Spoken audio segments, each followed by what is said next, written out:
Oi, eu sou o Maxon. Hoje eu vou falar sobre Agony. Mais de 2 meses do lançamento de Agony, estou eu aqui para falar desse jogo. Por que eu demorei tanto tempo assim para jogar? Por que eu ainda faço questão de falar de um jogo que tanta gente falou mal, um jogo com tantos problemas, tanta polêmica negativa, tanta coisa ruim, mas faço questão porque eu gostei muito desse jogo. Então, mesmo tanto tempo depois, estou eu aqui para falar sobre ele. Então também é justo dizer por que teve tanto problema, o que aconteceu. O estúdio Mad Mind Studios, o estúdio polonês, foi meio que feito para fazer Agony. Então lá em 2016 o jogo foi mostrado pela primeira vez em agosto, num trailer muitíssimo impressionante, deixou qualquer fã de terror maluco no trailer, tanto que, alguns meses depois, em novembro daquele mesmo ano, no Kickstarter foi anunciada a campanha para que esse jogo viesse a existir. Eles pediram $66.666, extremamente condizente com a proposta do jogo, e faturou acho que 3 vezes mais. E aí já entram os problemas do financiamento coletivo, o estúdio pequeno não consegue dar conta de arcar com as consequências, né? Eles atingem metas, o jogo precisa ser lançado para PlayStation 4, precisa ser lançado para Xbox One, e aí é difícil você fazer essas conversões quando o jogo originalmente é de PC. E aí no decorrer do tempo ele foi adiado, era para sair em março de 2017, foi adiado para agora, saiu em maio, 29 de maio de 2018. Mais de um ano de adiamento aí depois da primeira vez que ele tinha sido adiado.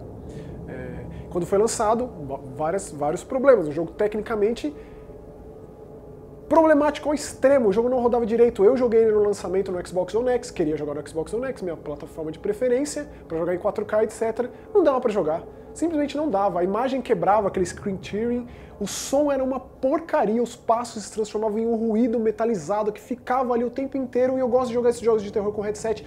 Não dava pra jogar, tinha problema de toda hora o jogo fechar, simplesmente fechar, você voltava lá pra Dash, ou então você voltar pro menu inicial, não era uma coisa de checkpoint, é um jogo que não tem salvamento automático, você volta para checkpoints, mas eu voltava pro menu inicial, inúmeros problemas, eu abandonei o jogo, resolvi abandonar por conta disso. E aí um monte de texto destruindo o jogo, falando quanto ele era misógino e preconceituoso, etc, etc. Mantive tudo isso na minha cabeça, mas esperei. Quem é dono de PC, quem jogou o jogo no PC ou no PlayStation 4, recebeu patches mais rapidamente. Foram ao todo 5 patches nesses 2 meses. Os fãs de Xbox demoraram mais, porque foi dito tanto pela Microsoft quanto pelo estúdio Mad Mind que estava tendo algum tipo de problema no Xbox One X. Resolvido isso, os 5 patches que foram lançados para PC e PS4 saíram de uma vez para o Xbox One e eu joguei. Quando eu comecei a jogar, eu meio que fiquei alucinado nesse jogo, eu não conseguia fazer outra coisa, eu fiquei obcecado, e aí eu terminei, fiz os 7 finais, alguns deles muito difíceis de serem feitos, inclusive um deles eu precisei de ajuda, é bem difícil você chegar a concluir o que precisa ser feito, eu não fiz isso, eu vi ajuda, mas eu fiz os 7 finais, sendo que um deles é dividido entre bom e mal. Eu acho difícil uma pessoa que vá além nesse jogo, que se interesse e passe da metade mesmo, porque o começo é meio tumultuado mesmo, meio complicado, não é tão interessante assim. Eu acho difícil a pessoa não se interessar a ponto de querer ver tudo que ele oferece num esquema muito jogo de terror das antigas lá. O primeiro Resident Evil, que tem seus 10 finais, o primeiro Silent Hill, que tem 5, se eu não me engano, muitos finais de jogos de terror lá atrás, e era muito legal fazer tudo, o Agony é assim também.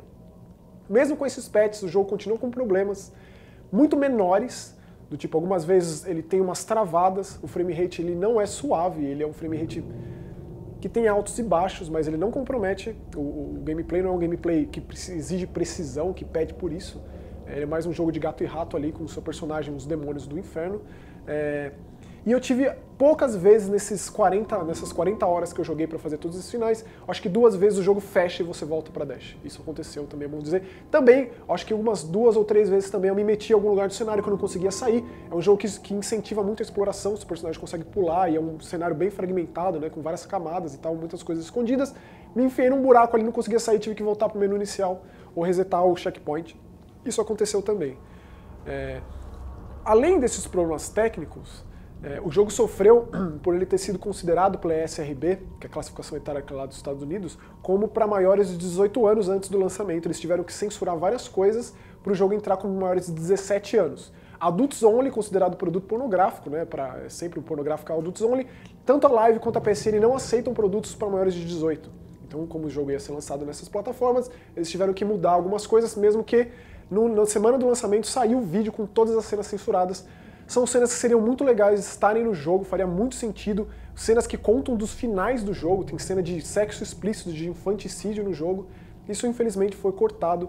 É uma coisa que, dentro de um contexto, outras mídias de literatura muito mais muito mais cedo, há muito tempo a literatura lida com questões que ela quer lidar, que o escritor quer lidar de forma livre. Assim como o cinema consegue ir para cantos absolutamente obscuros, tanto da natureza humana quanto do explícito, do gráfico. O videogame não consegue fazer isso. Desde a da Rockstar com seu Manhunt, sua nudez no GTA IV, o videogame se mostra um brinquedo, um produto de criança que os desenvolvedores não podem fazer e mostrar o que eles querem.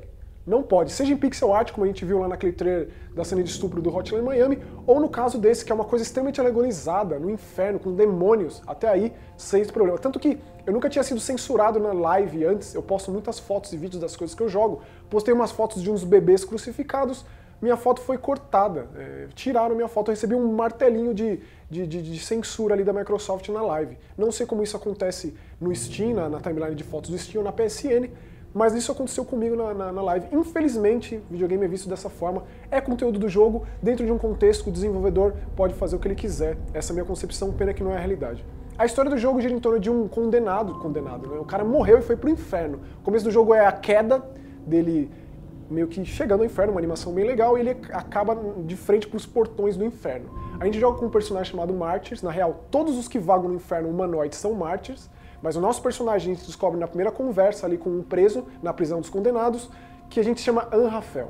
Se você tiver interesse de ler sobre as coisas que esse jogo oferece, a Deusa Vermelha, a Prostituta da Babilônia, quem é Nimrod, o Testamento de Salomão e o Velho Testamento, nas telas de load a gente vê muito versículo ali sobre Apocalipse, o livro de Jó, etc. Se você tem interesse de ler essas coisas, você já vai expandir muito o universo desse jogo, muita coisa vai passar a ter sentido pra você, especialmente quem é a identidade do nosso protagonista. Porque o nosso personagem, quando morre, quando é morto por um demônio, ou cai num buraco, mas quando é morto por um demônio, quando cai num buraco é morte e já volta pro checkpoint. A gente se transforma numa espécie de uma alma que precisa encarnar em um outro Marte que está perambulando por ali. No decorrer do jogo a gente encarna também em demônios. Isso é bem legal na progressão com a evolução do personagem. Mas é assim que funciona. Então minha recomendação é, chegando numa área nova, procura o checkpoint, que são os espelhos das almas, que são uma espécie de um quadro com vários braços e uma cabeça. Não tem salvamento automático, você vem daquele ponto e sai tirando o saco da cabeça dos mártires, porque você só consegue encarnar nos mártires que não tem esse saco na cabeça. Você tem pouco tempo para isso, e você também não tem muita liberdade. Você acha, eu sou uma alma, eu consigo passar pelas paredes, consigo voar à vontade. Não. Se você está num lugar aberto, vem umas criaturas com tentáculos e te capturam e te matam, e você não consegue transpassar a matéria. Então você só consegue voar e tal. Tem uma liberdadezinha ali, mas você precisa chegar num tempo curto até o próximo Marte para o jogo continuar. Para você progredir na história, ele te dá uns apontamentos. Eu recomendo não usar disso. Você aperta um botão ali no esquema meio Dead Space, que marca no chão, só que sai uma espécie de uma alma da tua mão roxa, te mostra onde tem que ir. Não acho legal isso, é legal você descobrir, porque esse jogo tem inúmeras coisas secretas, câmeras secretas, câmeras vermelhas, câmeras douradas, várias estátuas 3D, cartas, anotações, uma infinidade de coletáveis para que você desenvolva mais a história do jogo e entenda mais o que se passa ali.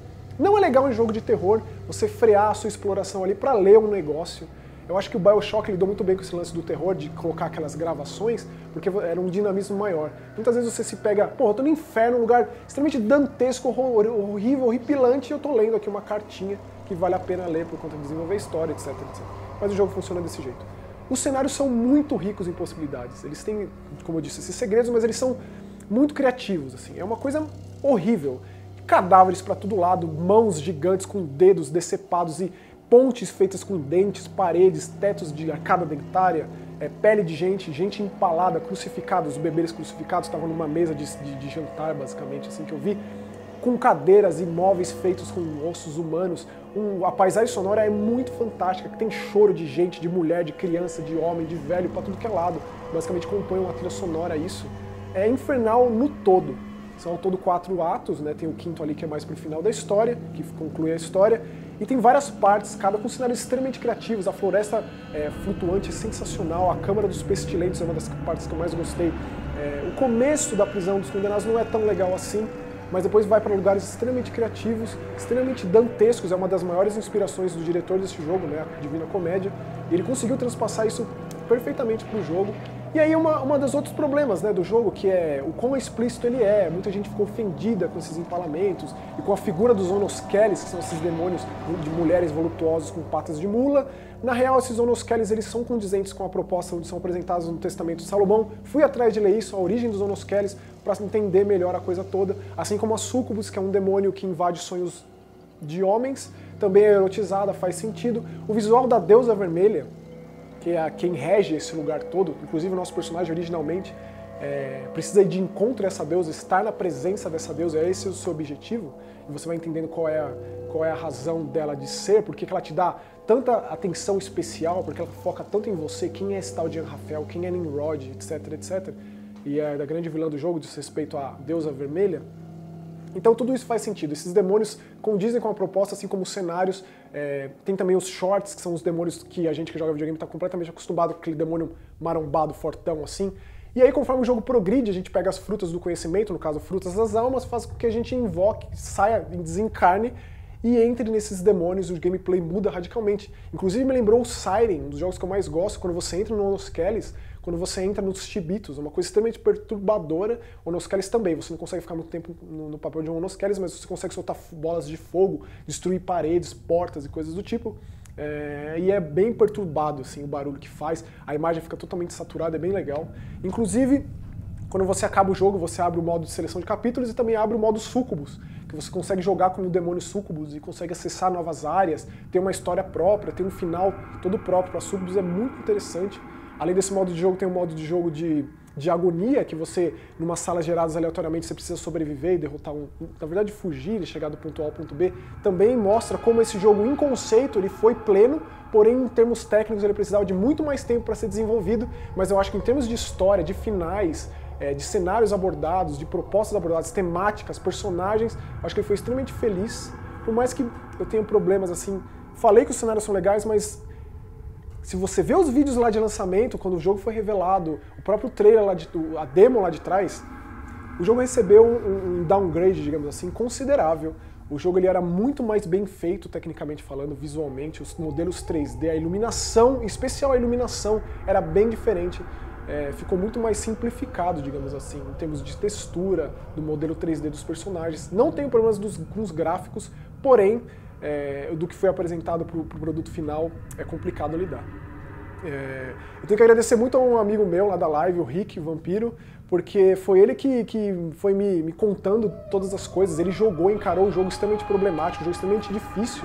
O jogo foi facilitado bastante, tiraram um monte de demônio em determinadas partes, mas ele que foi me falando, que interagindo com o diretor do jogo através do Discord, vai sair semana que vem, não vai sair depois, aí adiamentos e adiamentos de patches e tal, foi ele que foi me apontando essas coisas, agradeço a ele. Ele também ele me ouviu bastante quando eu estava jogando e totalmente exaltado com o jogo, e o que eu faço, que legal isso, eu preciso saber os finais, não sei o que. Agradeço bastante a ele por isso. Então é isso, o Agony é um jogo que passou por um tumulto completo, provavelmente vai ser esquecido rapidamente. Eu acho um jogo extremamente válido, não foi a decepção que eu esperava como foi com o Vampire. Quando o jogo saiu e foi aquele alarde, foi aquele tumulto, eu pensei que seria uma coisa decepcionante. Não é, eu acho um jogo extremamente válido. Se você pega ele agora, depois desse Olho do Furacão aí, eu acho que é interessante jogar. Você que é fã de jogo de terror e deixou passar, eu acho que vale a pena você ter sua opinião sobre.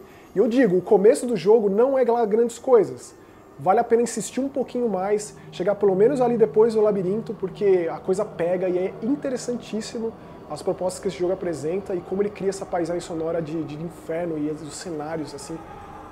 É uma coisa única, eu acho. O inferno que esse jogo cria, inclusive o fato de eu ter remetido ao inferno do Zé do Caixão, um dos infernos mais simbólicos da história do cinema e do terror, faz com que eu respeite enormemente esse jogo. Atrelado a isso, o fato de eu ter lido muito sobre, o jogo me instigou a ler muita coisa sobre isso que eu falei, o Apocalipse, o livro de Jó, o Velho Testamento, o Testamento de Salomão, Prostituta da Babilônia, quem é Nimrod, quem é Ishtar, quem é Anrafel.